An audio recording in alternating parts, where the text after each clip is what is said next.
If you feel you're constantly working, but you're not making progress in your business, you don't need a new goal. You need better systems. I currently run a business that generates over $64,000 per month, and I work less than 5 hours per week on it. And listen, I'm not here because I'm smarter or more talented than you.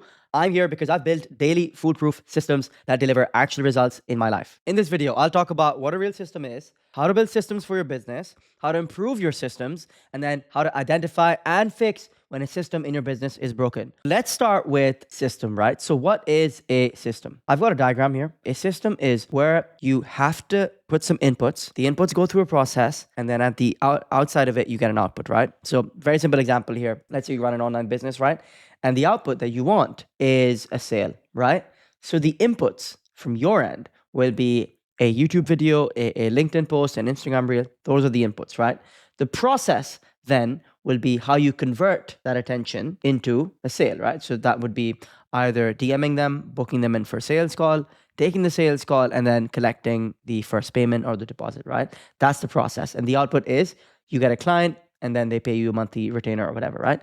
That's a system, right? And what most people think is since they are getting clients here and there, they have a system for getting clients, but that is so not true.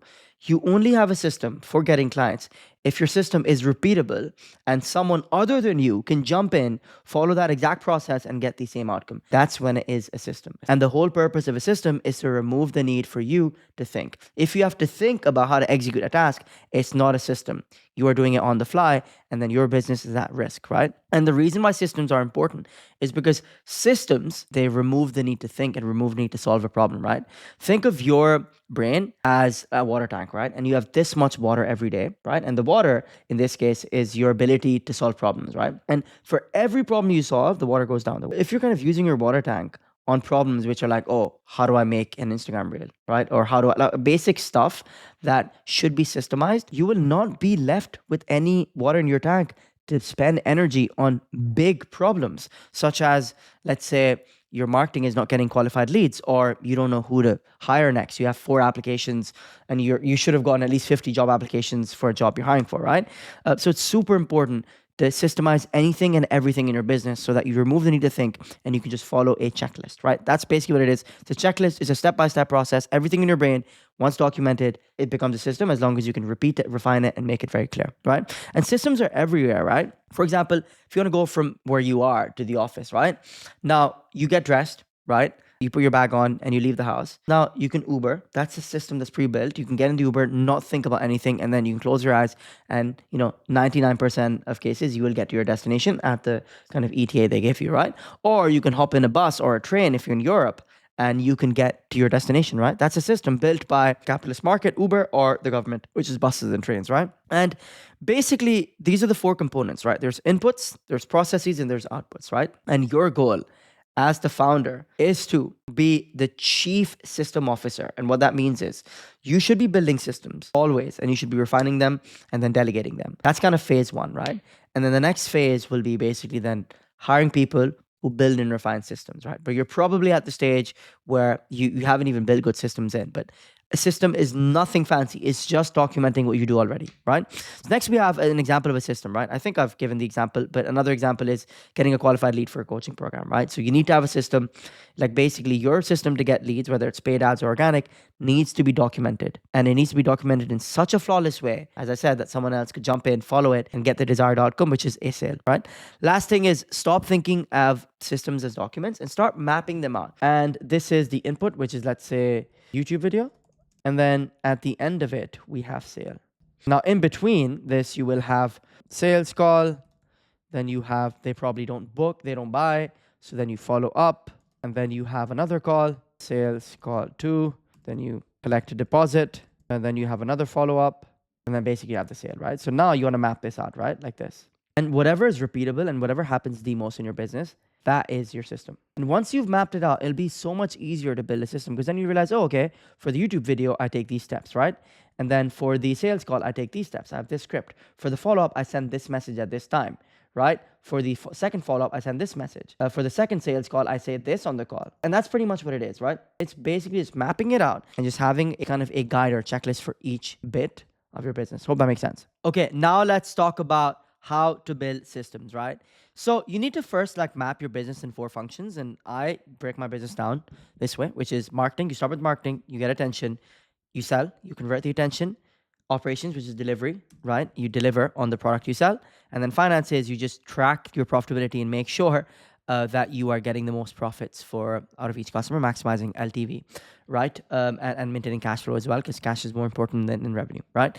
So what you want to do is you want to map your business in 4 functions, right? These are the 4 functions. And then once you've written down your 4 functions, underneath each function, you want to write down, like, brain dump all of your tasks, literally all of your tasks without shame, like without fail. Like for marketing, for us, it's Instagram Reel, it's Instagram Stories, LinkedIn Post, it's ManyChat automations. There's loads of stuff, email marketing. So just brain dump all of that down. Now, you underneath that, you want to write the goal. So for example, for marketing, the goal is to get qualified leads. For sale, it's obviously to close the deal and collect cash. Follow up is a process here. Then you have maybe discovery call, depending on your business, right? And then you can have like closing call, if that makes sense, right? And you want to do this for every part of your business: marketing, sales, operations, delivery. You need to also like rank these in the right order. So in my business, we start with LinkedIn post, then we do Instagram story, and then we do LinkedIn post, right? And you want to write them in the right order. Super important, because then you can see, oh, okay, before we do this Instagram story, we need to do the LinkedIn post, right? And before we do the reel, we need to do the story. Super important, right? Because then this is basically contingent on this happening. And then you just want to link to an SOP for each task. That's it. And an SOP is super duper simple. Like, here are all of my marketing SOPs. Let me pick like another one, Instagram stories SOP. And it looks super refined now, but it wasn't at the start, right?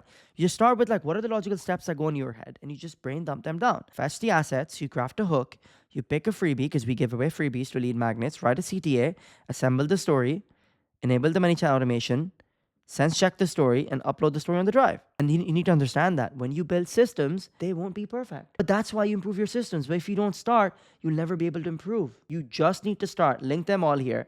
And then as you or your social media guy, or let's say your salesperson or your whatever VA, as they execute the tasks, you need to train them up on, oh, okay, if there's anything that changes, update the SOP. That is it. It's literally just whatever's in your brain dump it on here. And the kind of heuristic I use in my company is the SOP needs to be so simple, so straightforward, that a 6-year-old autistic kid should be able to jump in, follow it, and achieve the desired outcome, which is, in this case, let's say, create the Instagram story, right? It needs to be super simple, remove any complexity. So if that makes sense. Okay, moving on to how to improve your systems. And basically, I recommend doing this using feedback loops, but I removed that there to simplify it. So how do you improve your systems, right? There's 2 ways to actually get feedback, right? Because you need feedback to improve your systems, right? One is quantitative. So you need to have some sort of data management. So you need to be tracking your, for YouTube videos, click-through rates, your retention. Then for sales, you need to be tracking your show-up rates, then your close rates. But listen, if you're at the 10 to 20K mark, you're probably not that advanced with data, right? I'll be honest, I'm not that advanced with data. I'm at 65K a month, right? But what you can do, quantitative might be advanced. A very simple way, and especially up to 100K per month, a simple way is just to look at sense check the numbers, right? So for example, if I open up my LinkedIn right now and we're not hitting sales, the first thing I look at is, are we getting enough leads? That's pretty much it. If we're not hitting the sales, right? So I expect 300 to 400K views every week, right? So we're getting 400K views every week. As you can see, 400K past 7 days, right? On my LinkedIn. And basically, now I know if we're not getting sales, it's not an impressions thing. Now I think, okay, we're getting the impressions. Are we now getting the right qualified leads, or are we not closing on the sales side, right? That is pretty much it. That's how you improve your systems. With sense checking, it's, as I said here, once you map out your whole business like this, you can start from the start. You can start from marketing, move on to sales, and then you always optimize from front to back, right? And basically, that's how you improve your systems. And you think, oh, okay, so interesting. We're not getting qualified leads. Okay, interesting. Why are we not getting qualified leads on LinkedIn? Let's assume that was the kind of bottleneck there. Then you go to your system, you look at the SOP, you look at, oh, interesting. This is how we're getting hooks. These hooks are not hooks that attract our ICP. We changed the SOP to then get the right hooks that attract our SOP. So for example, we didn't get many leads today because this is a very, very top of funnel generic post, right? Versus every other post, we have international students or we have visa, right? In the hooks or the image, right? And obviously we help people get visa sponsored jobs. So it's super important to have that in the hooks or images, right? This is how you improve your systems, right? Because everything goes back to the systems. If you're not achieving your desired outcome, if you're not getting the qualified leads you want, the system needs to improve. Remember, it's 90% of time it's a system problem, 10% of time it's a person problem. Most people can follow systems. You just have to build great systems at the start, and then you hire people who build systems. And then, yeah, that's pretty much it. You can ask your team what's not working. If you can't figure out, ask them on the delivery side. So, yeah, what's not working? What's changed this week? Are people sending more messages?